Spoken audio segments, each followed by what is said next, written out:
오늘 이사야서 7장 1절에서부터 14절 말씀을 중심으로 주께서 친히 징조로 너희에게 주실 것이라 라고 하는 말씀으로 설교를 하겠습니다. 조지 워싱턴의 일화에 보면은 자신이 어렸을 때 아버지하고 시장에 간 일이 있었습니다. 아버지께서 일 때문에 바쁘셔서 이 아이를 골목 한 구덩이에다가 세워두고 다른 데 가지 말거라, 워싱턴 다른 데 가지 말거라 라고 얘기를 합니다. 그리고 이 아이는 거기에 꼭 서 있게 됩니다. 근데 아버지가 아들과의 그 약속을 깜빡 잊고 일을 마치고 그냥 집으로 가버렸습니다. 아들은 아버지께서 오실 것을 믿고 기다리고 있었지만 어둠이 몰려와도 아버지는 오지 않았고, 동네 사람들은 너 여기에 왜 서 있냐고 물었을 때 그는 아버지께서 오실 거라고 했어요 라고 말했습니다. 그런데 한참을 지나도 늦은 밤이 되어도 아버지는 오시지 않았고, 동네 사람들은 추우니까 우리 집에 가자고 얘기했을 때 그는 말하기를 아니라고, 아버지께서 꼭 오실 거라고 얘기를 하면서 그곳에서 기다렸답니다. 근데 그걸 다 잊어버리고 집으로 갔던 이 아버지가 새벽녘에 아들과의 약속이 그제서야 생각이 나가지고 부랴부랴 아들과 약속했던 그곳에 가보았더니 이 아들이 그곳에서 아직까지 떨고 있더라는 거예요. 참 어리석은 것인지 고집스러운 것인지, 아니 그런 마음이 있었기 때문에 한 나라의 대통령까지 하지 않았나 생각을 해보면서 우리가 한 가지 배울 것이 있다면 아버지의 약속을 끝까지 믿고 기다렸다라고 하는 것입니다. 사람들은 잘 기다려주지 않더라고요. 사람들은 잘 잊어버릴 때가 많더라고요. 그런데 우리가 믿는 하나님은 약속하신 것을 반드시 이루시며 그것을 지켜주시는 하나님이시라는 사실을 여러분 꼭 기억하면서 이 말씀을 들어주시면 더 큰 은혜가 될 것입니다. 구약성경은 인류가 죄로 말미암아 멸망할 수밖에 없었을 때에 메시아께서 오셔서 구원하여 주신다는 하나님의 약속이 기록되어 있는 것이 구약성경의 중심 메시지입니다. 그리고 신약성경은 구약에서 약속하신 그 약속대로 메시아께서 육신의 몸을 입으시고 오셨다라고 하는 것이 신약성경의 주된 내용이죠. 예수 그리스도께서는 성경대로 오셨고 성경대로 죽으셨고 성경대로 부활하셨고 성경대로 승천하셨고 그리고 성경대로 다시 오실 것입니다. 하나님이 약속하신 것은 반드시 성취된다라고 하는 말씀이죠. 여러분들이 성탄절이 가까워오고 있는 12월입니다. 이제 성탄절은 약속하신 예수님께서 육신의 몸을 입고 이 땅에 태어나신 날을 축하하는 날로 우리가 기념을 합니다.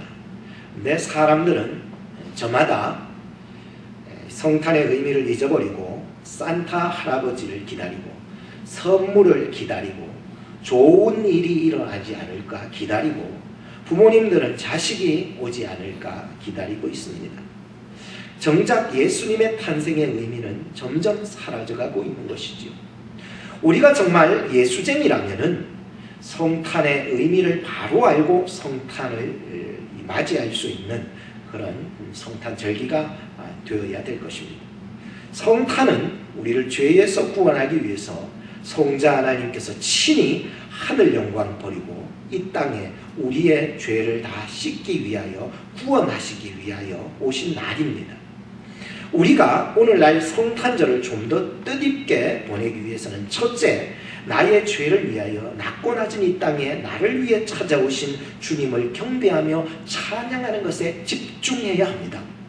둘째, 소망과 위로가 필요한 자들을 찾아가서 소망과 위로를 나누어 주는 날이 될 때에 성탄의 의미가 여러분들에게 더욱 소중하고 뜻깊은 날이 될 것입니다. 옆 사람에게 한번 이렇게 인사합시다. 메리 크리스마스. 시작. 메리 크리스마스. 정말로 우리가 메리 크리스마스라고 얘기를 하고 즐거운 성탄절이 되자라고 말은 하면서 살아가고 또 있지만 정말로 즐겁고 기쁘고 보람된 성탄이 되기 위해서는 앞서 말했던 두 가지들 꼭 기억해 주시기 바랍니다. 오늘 읽은 이사야서가 기록된 시기가 있습니다. 오늘 우리가 본문으로 다시 돌아볼 때 이 이사야서가 기록된 시기는 바로 예수님이 태어나시기 전 700년 전에 활동했던 이사야 선지자에 의해서 기록된 글입니다. 이사야는 남유다의 4명의 왕, 즉 우시야 왕, 요담 왕, 아하스 왕, 히스기야 왕이 치리하던 때에 그렇게 활동했던 선지자가 이사야 선지자입니다. 이 4명의 왕들을 이렇게 거쳐가면서 예언을 했는데, 물론 뭐 짧게는 16년, 뭐 길게는 더 오래 이렇게 하기는 했었지만은 이 4명의 왕들을 여러분들 자세히 살펴보면 각기 특징들이 있던 것을 보게 되었었습니다. 우시야 왕은 스스로 분양하려다가 문둥병에 걸리고, 요담 왕은 선했지만은 산당을 제거하지 못했고, 아하스 왕은 우상 숭배에 미쳐 살았고, 마지막 히스기야 왕은 하나님의 말씀에 철저하게 살았던 자였습니다. 이 이사야 선지자는 젊은 나이에 소명을 받아가 60년 이상을 하나님 앞에 쓰임을 받고 나이가 80 대략 넘어서 이제 그 다음 왕이었던 므낫세 왕에 의해서 순교당했다고 전해지고 있습니다. 이 이사야서의 오늘 읽은 말씀을 통해서 약속하신 예수 그리스도를 발견할 수 있는 시간이 되었으면 좋겠습니다. 첫째는 주께서 주신 징조입니다. 본문에 예언이 주어지는 시대는 앞서 말했던 이 4왕 중에서 남유다 왕 아하스 왕 때에 예언된 말씀입니다. 오늘 말씀이 그때 당시 아하스 왕은 16년을 치리하면서 아버지처럼 정직한 모습이 전혀 없었어요. 아버지였던 그 요담 왕을 보면은 정말로 여러분 정직하게 살았어요. 그리고 좋은 일도 많이 하고 성전도 리모델링도 하는 일도 했습니다. 그런데 이 요담의 아들이었던 이 아하스는 아버지의 그 선한 성품은 담지 않고 점점 악하게만 행동한 것이었어요. 그래서 하나님께서는 그를 이제 야단을 치시게 되는 거예요. 그럼에도 불구하고 그는 하나님을 섬기기보다도 바알 우상에 미쳐가지고 자녀들을 불사르며 제사할 정도가 되었으니까 이 정말로 우상 숭배에 미쳐도 이렇게 미쳐 사는 왕이 없었을 것입니다. 그래서 하나님께서는 너무너무 진노하셔서 아람 나라와 북이스라엘 나라를 보내셔서 남유다의 많은 사람들을 붙잡아가게 하게 되었습니다. 그래서 역대하의 28장 6절에 보면은 하나님께서 이렇게 말씀하셨습니다. 이는 그 열조의 하나님 여호와를 버렸음이니라 라고 말씀하고 있습니다. 하나님을 멀리하고 하나님을 버리면 결국 내가 얻는 것보다도 내가 잃어지는 것이 더 많다는 것을 꼭 기억하시기 바랍니다.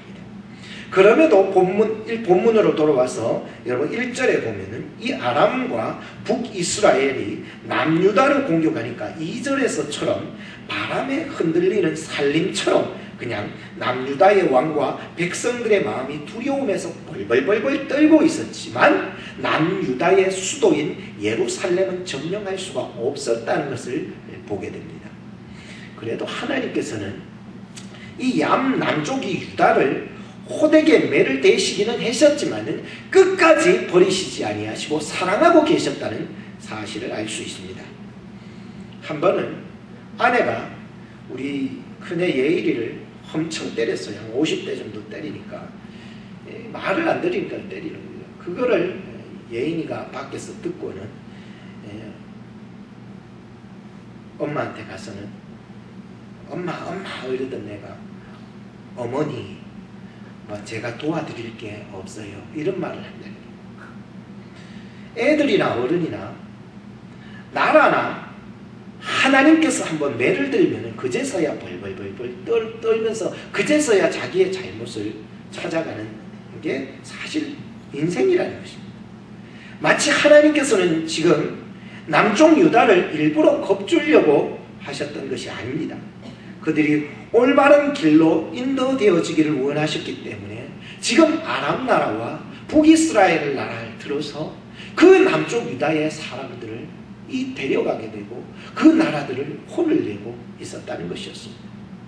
그럴 적에 이사야 선지자가 이 아하스 왕에게 찾아가서 하나님의 말씀을 전한 것입니다. 4절을 보시면 아람과 북이스라엘은 두 부지깽이에 불과하니 두려워 말고 낙심치 말라고 합니다. 어떠세요? 하나님, 어제도 지진이 좀 일어났죠. 혹시 여러분 느끼셨는지 모르지만 지진이 딱 일어나니까 아이고 이게 뭐야? 이게 뭐야? 우리는 두려워요. 하나님이 한번 매를 드시기만 하면은 사람들은 두려워 떨 수 있어요. 그렇지만 하나님께서 택한 이 민족들, 하나님이 버리시지 않는 자들은요, 그 하나님의 매 속에서도 두려워하지 말고 낙심하지 말아야 되는 거예요. 왜? 하나님이 나를 붙잡고 있는 거예요. 오늘 보니까는 이 이사야 선지자를 통해서 이 남쪽 유다의 왕에게 말해요. 결국 하나님이 들어서 아람 왕이나 북이스라엘 왕을 들어서 이렇게 너희들에게 혼을 내지만 두려워하지 마라, 낙심하지 마라. 그들은 두 부지깽이에 불과하니라. 어릴 적에 저는 정제에 들어가가지고, 정제는 부엌입니다. 부엌에 들어가가지고 소죽을 많이 끓였어요. 어릴 적에 우리 소를 많이 키우고 또 이랬다 보니까는, 근데 한 손에 이 부지깽이를 들고 불을 지필 때가 생각이 나더라고요. 그래서 이 나무를 더 잘 타게 하려고 이 불 속에다가 부지깽이 이 나무를 집어넣었다 들었다 놨다 하면 이 불이 훨훨 더 타잖아요. 그래서 이 부지깽이가 필요한 거예요. 그래서 아궁이에다가 감자 몇 개 던져 놔놓고 부지깽이는 몰라죠. 그래서 구멍을 파가지고 그거를 덮는 거예요. 부지깽이 하는 일이에요. 그래가지고는 덮어가지고는, 그러다 보면 부지깽이 끝에 불이 붙어요. 그러면 점점 이렇게 부지깽이에 사용하다 보면 나중에 짤막해져요. 그러면 어떻게 하죠? 그냥 불수시기로 집어 던져버려요. 더 이상 쓸모 없으면 그냥 불 속에 던져버린다. 그게 부지깽이의 인생이라는 거예요. 부지깽이가 좋은 의미는 아닙니다. 그냥 쓰임 받다가 태워버릴 존재. 그 아람 나라나 북이스라엘 나라 같은 사람들은 바로 부지깽이처럼 쓰다가 그냥 버릴 존재들, 이렇게 바라보는 거예요. 너희들은 내가 붙잡는다, 걱정하지 마라 라고 하는 것입니다. 하나님께서 이제 아람과 북이스라엘을 남유다에게 부지깽이처럼은 잠깐 진노의 막대기로 쓰셨을 뿐이지, 그것은 다 남유다가 깨닫기를 바랬던 것이고 그들을 사랑하는 채찍으로 두 나라를 사용했다라고 하는 것뿐이었습니다. 그래서 하나님은 아람과 북이스라엘이 너희 백성을 잡아가도 너희들 두려워하지 마라. 그들이 너희들을 공격하고 그들이 너희들을 막 무섭게 한다 해도 너희들 두려워하지 마라, 낙심하지 마라, 그 말씀을 해주셨던 거예요. 하나님의 택한 백성은 반드시 고난이 올 수 있습니다. 하나님의 택한 백성은 고난이 없이는 안 됩니다. 고난이 있어야 성장하고 고난이 있어야 위협이 있어야 그제서야 긴장하기 때문입니다. 아무리 하나님께서 그 다윗의 이 백성들아 하면서 그들을 잡아서 정말 남유다를 세워주겠고 붙잡아주는 하나님의 백성이라 할지라도 그들에게 고난을 주셨다는 거예요. 오늘 내가 하나님을 믿는데 왜 이런 고난과 위협이 나에게 닥칩니까? 라고 할 때에 하나님은 우리를 더욱더 근신하여 하나님의 백성으로 세워주시기 위해서 그렇게 만들어 가시는 거라요. 이런 고난과 위협 속에서 하나님은 반드시 우리를 회복해 나가시는 하나님이셨다는 거예요. 여러분 10절을 보십시오. 10절을 보면은 하나님께서 친히 아하스에게 이런 말씀을 하시지요. 너는 너의 하나님 여호와께서 한 징조를 구하되, 구하라는 거예요.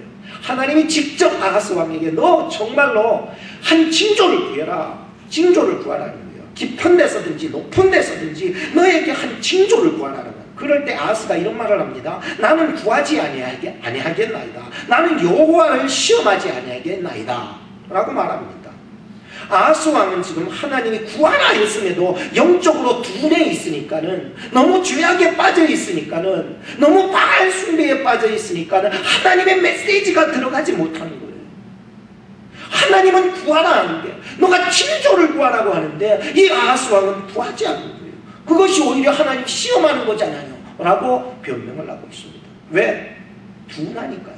영적으로 둔해지는 사람이요, 하나님의 메시지를 깨닫지 못하고 있는 것입니다.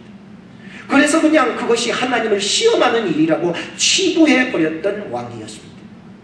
여러분들이 마태복음 4장을 혹시 10절에 보시면은 예수님께서 마귀에게 이런 말을 했습니다. 주 너의 하나님을 시험치 말라.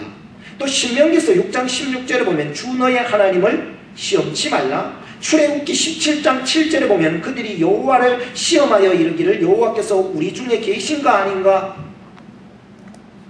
여러분 잘 들으셔야 합니다. 이 말씀들은 본문과는 전혀 다른 상황에서 나온 말씀이에요. 본문 이사야에 나오는 말씀은 하나님께서 믿음으로 징조를 구하라 하신 것으로부터 출발했고, 다른 성경의 상황들, 아까 전에 마태복음 4장, 신명기 6장, 출애굽기 17장 이런 데서는 하나님으로부터 출발하지 않았고 불신앙으로 출발했고 마귀로부터 출발했기 때문에 하나님을 시험치 말라고 했던 것이었고, 오늘 본문의 내용은 이사야에서 나오는 이 말씀은 하나님이 친히 아하스 왕에게 친히 하신 말씀입니다. 우리가 영적으로 둔하다라고 할 때는 그것이 어디서부터 출발했는가를 분별할 때에 그것이 하나님으로부터의 시험인지 아니면 마귀로부터의 시험인지를 깨닫게 되는 것입니다. 오늘 본문의 상황은 아하스가 지금 징조를 구하는 것이 하나님을 시험하는 것이 아니라 오히려 믿음으로 구해야 될 상황이었다는 뜻이었다는 것입니다. 그렇다면 오늘 우리의 행하는 일들이 하나님께로부터 출발했느냐 아니면은 마귀로 혹은 불신앙에서부터 출발했느냐에 따라서 그 일들의 결론은 전혀 다른 의미가 주어질 수 있기 때문인 것입니다. 오늘 여러분들의 일에 모든 하는 것들이 믿음으로 행하여 나가는 일들이 되기를 바라는 마음에서 드리는 말씀입니다.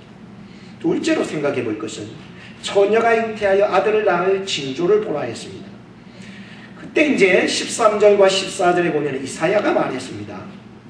다윗의 집이여 청컨대 들을지어다. 너희가 사람을 괴롭게 하고 그것을 작은 일로 여겨서 또 나의 하나님을 괴로우시게 하려느냐. 그러므로 주께서 친히 징조로 너희에게 주실 것이다 라고 말씀합니다. 하나님께서는 반드시 징조를 주실 것이라는 그런 뜻을 가지고 있습니다.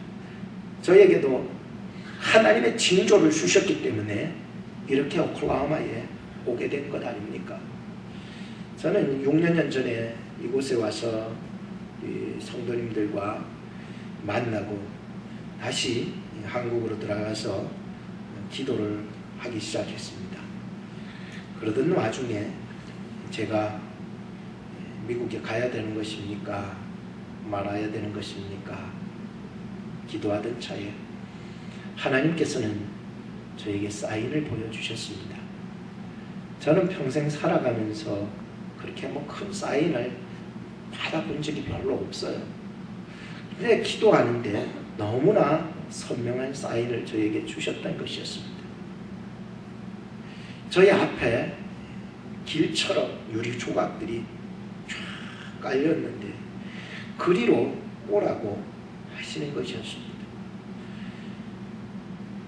한 일주일을 계속 기도하면서 이렇게 드라마처럼 이렇게 이어져 가던 그런 사인이었어요.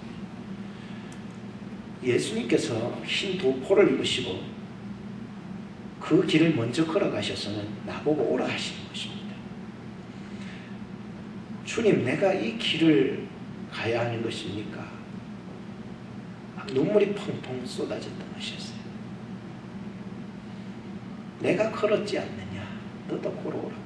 그래서 그 유리 조각길을 이제 걸어가게 된 것이었습니다.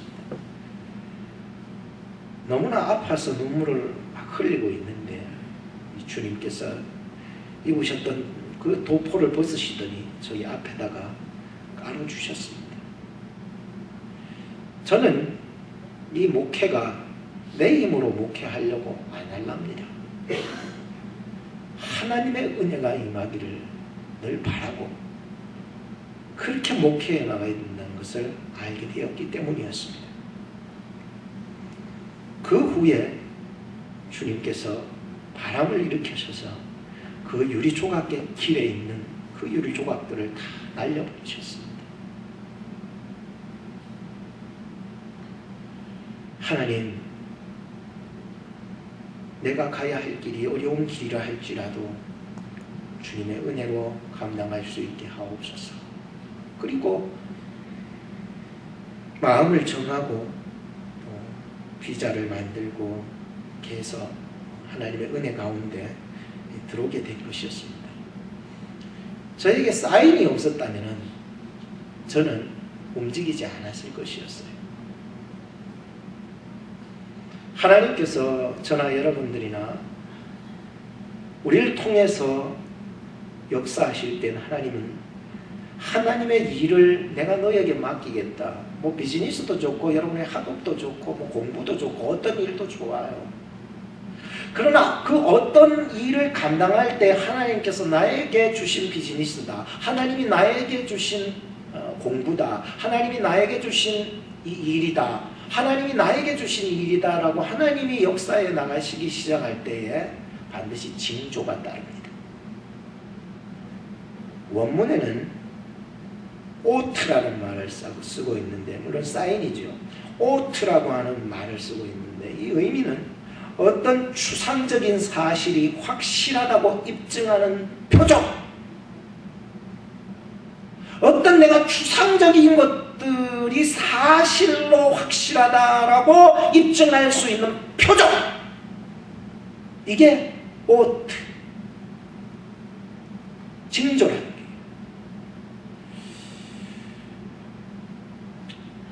성경을 14절을 보면서 그 징조가 과연 징조라는 말을 쓰기는 했는데 그 징조가 도대체 하나님 뭡니까? 라고 해서 성경을 더 깊이 보게 되었습니다.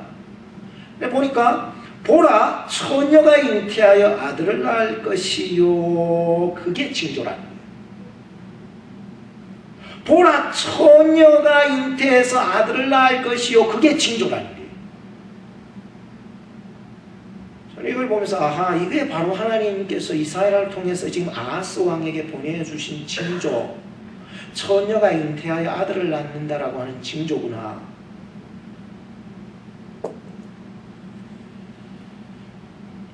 본문과 관련해서 여러분들 그런 얘기도 있잖아요. 구봉서 장로님의 옛날 이야기. 연예인 교회에서 성경 공부하다가 마태복음 1장에서 자꾸 진도가 안 나가니까 마리아의 잉태설을 두고 또 처녀가 어떻게 잉태했다고 믿을 수 있느냐고 어떤 사람이 자꾸 막 꼬치꼬치 질문을 하니까는 마태복음 2장으로 성경 공부가 넘어가야 되는데 자꾸만 1장에만 머무르고 있으니까는 그래서 구봉서 씨가 그렇게 얘기했다고 얘기하잖아요. 자기 마리아의 자기 서방도 그렇게 믿었다는데 왜 당신은 믿지를 못하느냐라고 말했다는 거예요. 그리고 나서 다음 장으로 진도가 가게 되었다는 거예요. 오늘 제가 지금 이 말씀을 드리는데 이게 뭔 소리인지 무슨 의미인지도 모르고 지금 여러분 들으실 수 있을 거예요.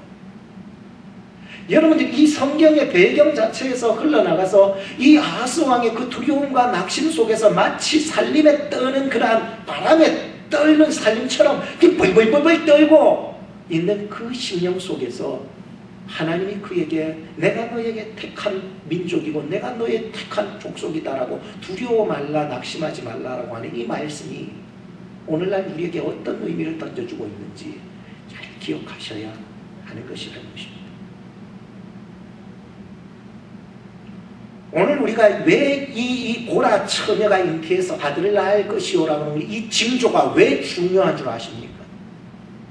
여러분들 우리가 사도신경으로 신앙 고백하지 않습니까?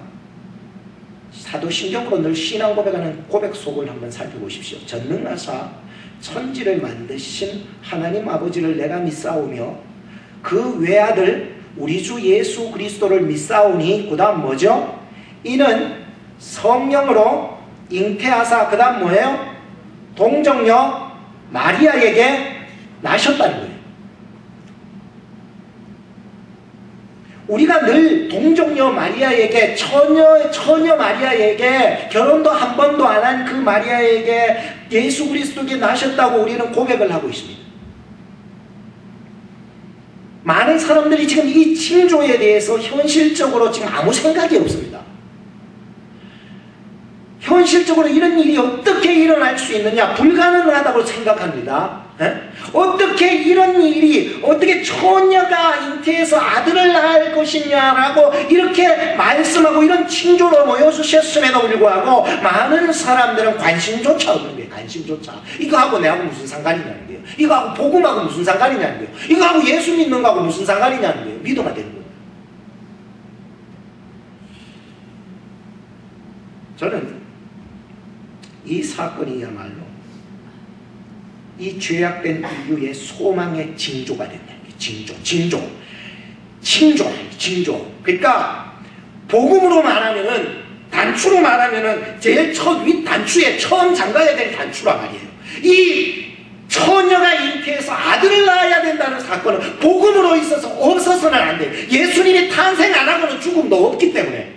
부활도 없어요. 탄생이 없는데 무슨 부활이 재림이 있어.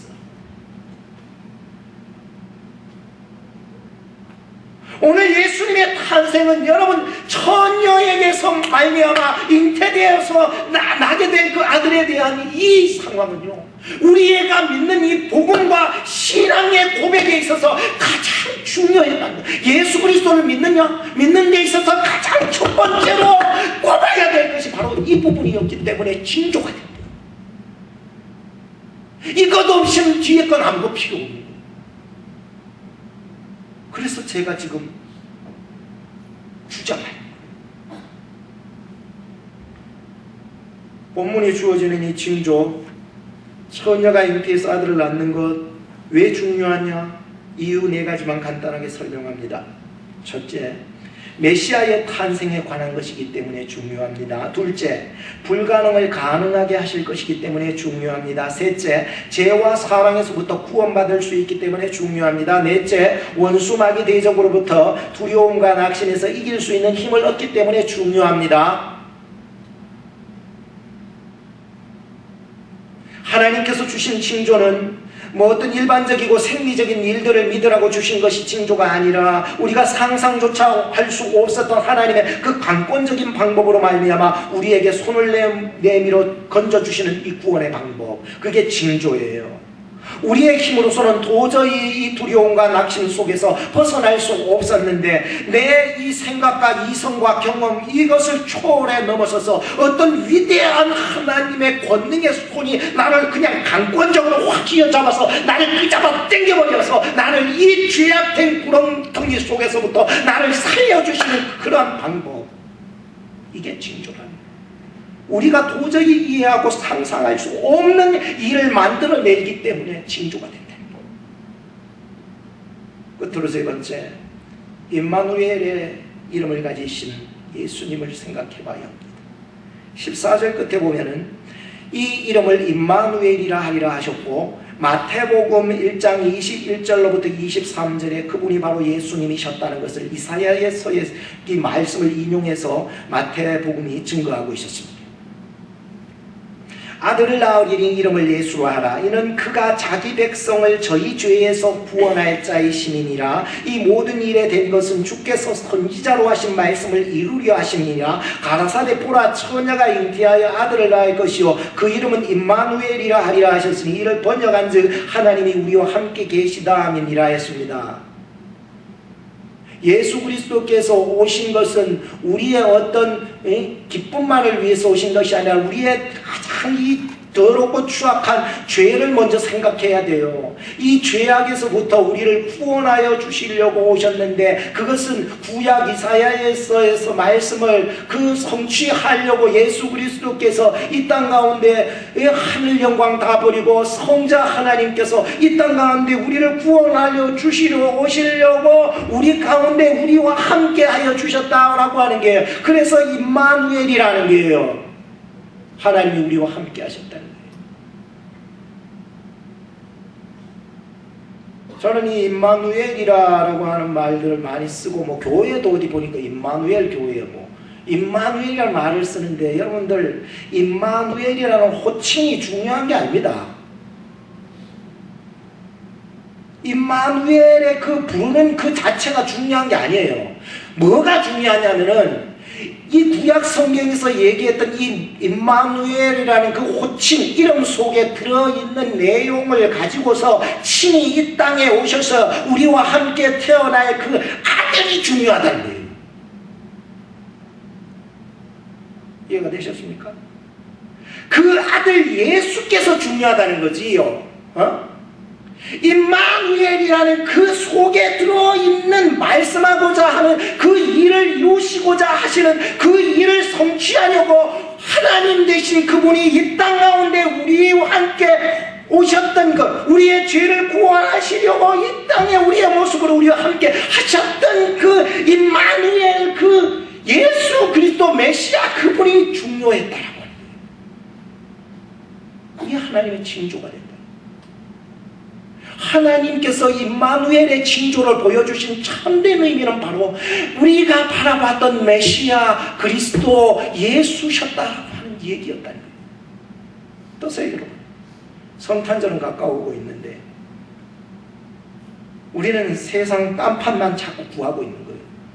이 성탄의 의미를 제대로 알고 우리가 성탄절을 좀 준비하면 더 보람되지 않겠냐라고 하는 거예요. 우리가 바라봐야 될 것은 예수 그리스도 아니냐라고 하는 거예요. 징조로 보여주셨던 그분을 바라봐야 할 분이 바로 우리가 예수 그리스도 아니냐라고 하는 거예요. 그분이 바로 처녀가 잉태하여 낳은 아들이셨고 그분이 우리를 죄에서 구원할 자이셨고 그분이 인류의 두려움과 인류의 낙심에서부터 건져주실 분이셨고 그분이 바로 우리와 함께 계시고 그분이 여러분들 우리를 도와 승리하게 하실 분이시기 때문입니다. 두려움하십시오. 낙심하지 마십시오 라고 하는 게 성탄의 의미가 되어야 되는 거예요. 오늘 우리에게는 방법이 없습니다. 무슨 방법이 있습니까? 세상에 그냥 좋을 대로 세상에 준 기쁨대로 아이고 성탄절이 왔습니까? 그냥 선물이나 나눠주면서 아이고 산타 할아버지가 오셔서 선물 많이 준다는데 양발이나 걸어놓으면 선물 많이 넣어주지 않겠습니까? 라고 하는 의미.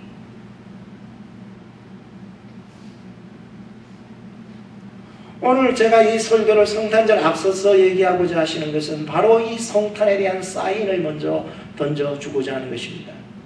보라, 뭘 보라? 보라, 이걸 보라. 처녀가 잉태하여 아들을 낳을 것이요 그 이름은 임마누엘 예수시라라고 하는 걸 보라는 거예요. 이게 성탄절을 우리가 앞으로 준비해 나가야 될 성도에 마땅한 자세 아니겠냐는 거예요. 하나님이 우리와 함께 하신다는 이 마음을 가지니까 두려움도 낙심도 다 사라질 거예요. 마지막 한 가지만 얘기하고 돌려줄게요. 일제만렵에 만주 봉천에서 예수교 장로의 총회가 신사참배 가결을 결정할 때에 김윤섭 전도사님이라고 있었습니다.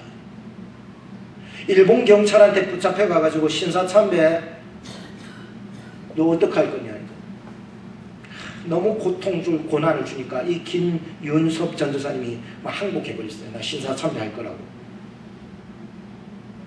그날 밤에 이 사람이 이 전도사님이 집에 와가지고 아무리 생각해도 정말 내가 하나님의 복음을 전하는 전도사인데 내가 정말로 이래 가야 되겠느냐 싶어가지고 내가 내일 날만 새면은 아침부터 쫓아가가지고 그 사람들한테 나 못할 거라고, 이 신사참배 못할 거라고 얘기할 거라고. 그래서 다른 날이 떴네. 정말로 경찰서 가가지고 나 못하겠다고 막 그랬거든요.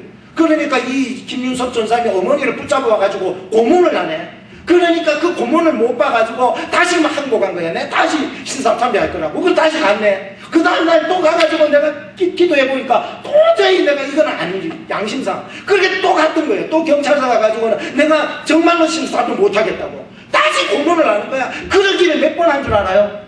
10번이나 그랬어요. 왔다 갔다 10번 하면서 그 자리를 거죠. 그러다가 한부선 선교사님을 찾아갑니다. 이 김윤선 전사님이 찾아가서 상담을 한 거예요. 목사님, 진짜 내 마음이 왜 이러냐고. 나 같은 자도 정말로 이 하나님 앞에 쓰임 받는 자냐고 막 이렇게 얘기를 하는 거예요. 그때 한부선 선교사님이 이런 말을 합니다. 전도사님 낙심하지 마십시오. 두려워하지 마십시오. 베드로도 몇 번이나 부인하며 예수님을 저주까지 했지만은 자기가 통에 자복하고 돌아섰을 때 예수님은 그를 수제자로 올려주시지 않았습니까? 예? 마음은 원이로 돼 육신이 약한 탓입니다 라고 얘기해 준 거예요.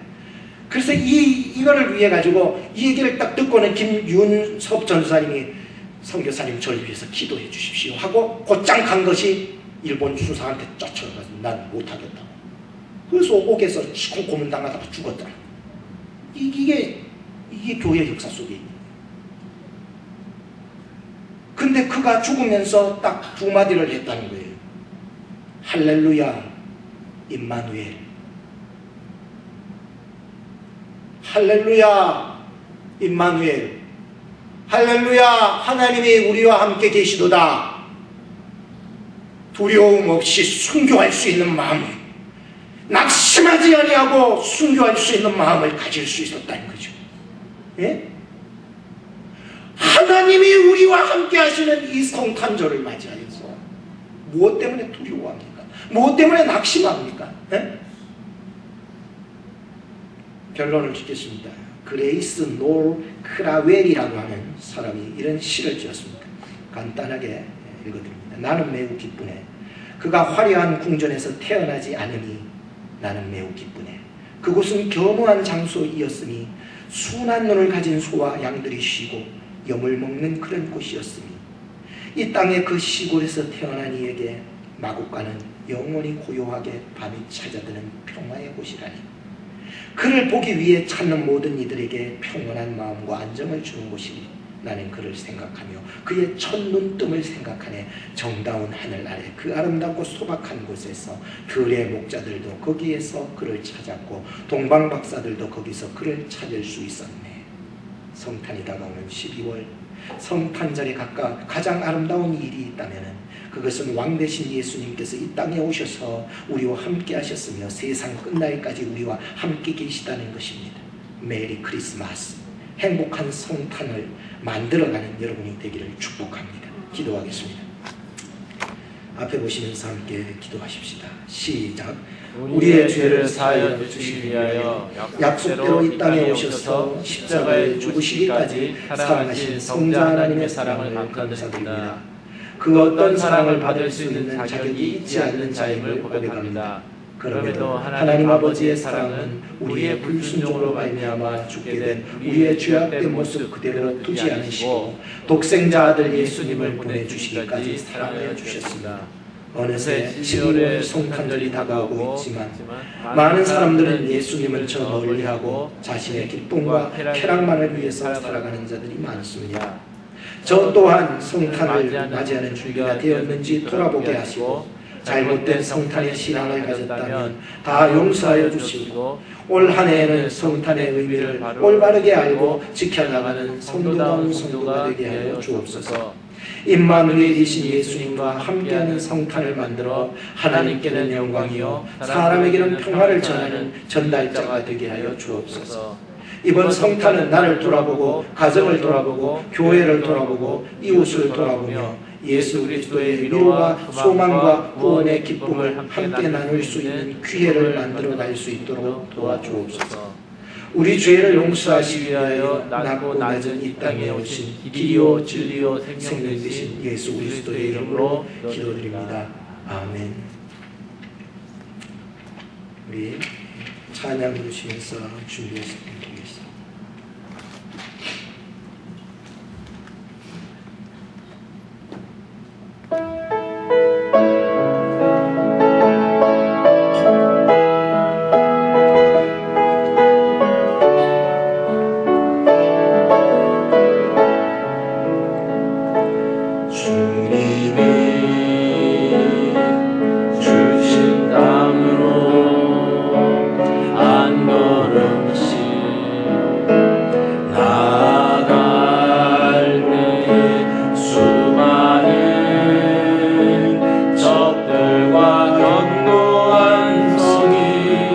나를 두렵게 하지 마.